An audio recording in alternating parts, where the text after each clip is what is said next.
Welcome to Crop Talk, brought to you by Innovative Ag Services, and this is our Field Scouting Special. Each week from March through October, our agronomy team shares timely, boots-on-the-ground updates from across the IAS geography, so you can make confident decisions as the seasons change. Today, you'll hear a quick regional update from our IAS agronomists, including what we're seeing in the fields right now, what to keep an eye on next, and a few practical scouting reminders you can put to work this week. I'm your host, Nicholas Kiesman. This week, we're going to kick off things and we're going to do it a little bit different. We're going to have our sustainability lead, Kayla, on, and she's going to give us a rundown on what's new, what's going on, and what we have to offer for our growers. So without further ado, let me kick it to Kayla. Thanks, Nicholas. Thanks for having me on. It's an exciting time for sustainability in ag. We know our members are interested in participating in various programs and learning more about conservation and sustainability. So I want to cover a couple of things today that we have gone on here at IAS. The first I want to highlight is the Conservation That Pays event on July 29th at 5 p.m. At that event, we'll be diving into soil health fundamentals, the economics of conservation, and available funding available for conservation. That will be held at the Locals Bar in Epworth, Iowa. And we have information posted on our socials for you to learn more there and be on the lookout for more events like that coming across the company. Another opportunity I wanted to highlight is a cover crop cost share program that Innovative Ag administers called Farmers for Soil Health. This is a $35 an acre cost share program for cover crops, no matter how long you've been using cover crops or if you're new to cover crops on that field. We also have a program for landowners in Clayton and Dubuque counties that pays for 100% of a denitrifying bioreactor or saturated buffer. Both of those denitrify the water and improve water quality for that watershed. And we have several watershed-based programs as well that support farmers and landowners implementing a variety of conservation practices through the federal government. Another program I wanted to highlight is the Iowa Department of Ag and Land Stewardship's Cover Crop Cost Share. At IAS, we do not administer that program, but we are happy to give you information and send you in the right direction. This program pays $20 an acre for first-time cover crop users. So if you have a field that hasn't had cover crops in it before, you can pair that IDOL's cost share with the Farmers for Soil Health program I talked about earlier, and you would get $55 an acre, plus a carbon program on top of that. So a really good opportunity to try cover crops for the first time. And this leads me to my final point that I'd like to share. I'd like to talk about the carbon opportunity with IAS. So not only are we supporting farmers and enrolling carbon's inset and offset markets through the Soil and Water Outcomes Fund, we have recently launched a new internal program called IAS Elevate.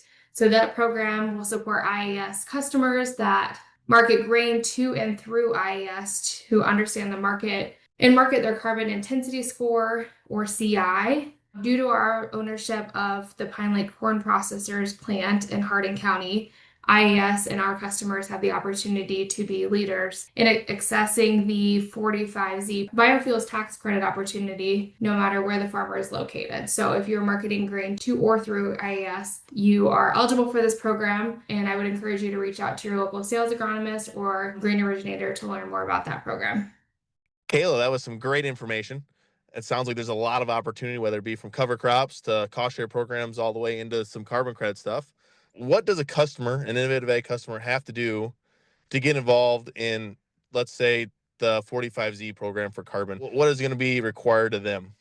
Yeah, thanks for that question, Nicholas. So, like I said earlier, I encourage you to talk to your local sales agronomist, but the information that you're going to need to even understand your CI score to begin with, and then eventually enroll in the IAS Elevate program, would be things like your yield for the previous crop year on the corn side of things, whether or not you've used a cover crop, the pounds of synthetic nitrogen, pounds of nitrogen from manure, whether or not you are stabilizing your nitrogen. So things like that within your management. And of course, we would have a lot of that information already, but we need that in one location or one spot so that we can fill out the calculator to get your CI score and be able to understand where you're at and then be able to market that CI score certificate in the future.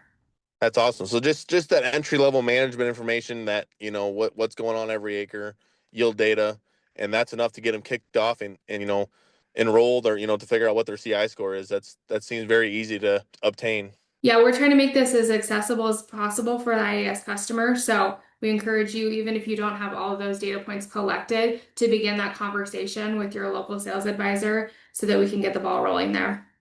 Kayla, say I'm a customer in Cleves and I'm already doing cover crops.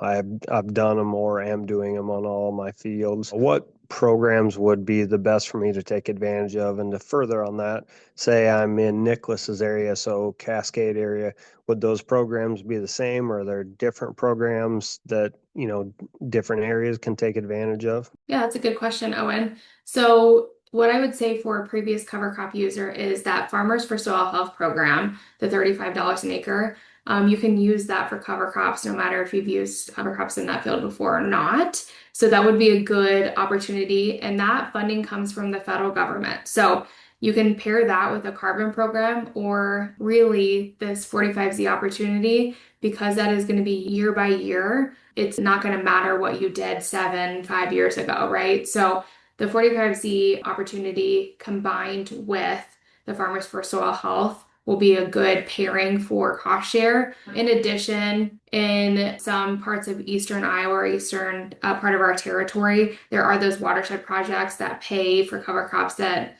on fields that have had a cover crop before. So there's going to be a little bit different opportunity, but all that money comes from the federal government. So you have to select whether you want to do some of those watershed projects or the Farmers for Soil Health program. But we can help you navigate that. If you reach out to the Sustain team here at IAS, we can help you figure out what the best financial situation is for your practices. Well, thanks again, Kayla, for all that information. I just want to remind our listeners and our customers, if you're interested in any of these programs, whether it be the cover crops or the carbon, don't be afraid. Reach out, call your local agronomist. We'll help you get the ball rolling and get involved. That's all for this week's Crop Talk by IAS. Thanks for tuning in. If any of our listeners have questions, feel free to email them to croptalk@innovativeag.com. Be sure to like, follow, and subscribe so you don't miss next week's update. And if you know a fellow grower who'd value a quick field snapshot, share this episode with them. For more agronomy resources and to connect with your local IAS team, visit innovativeag.com and follow Innovative Ag Services on Facebook, Instagram, YouTube, and LinkedIn. We'll catch you next week on Crop Talk.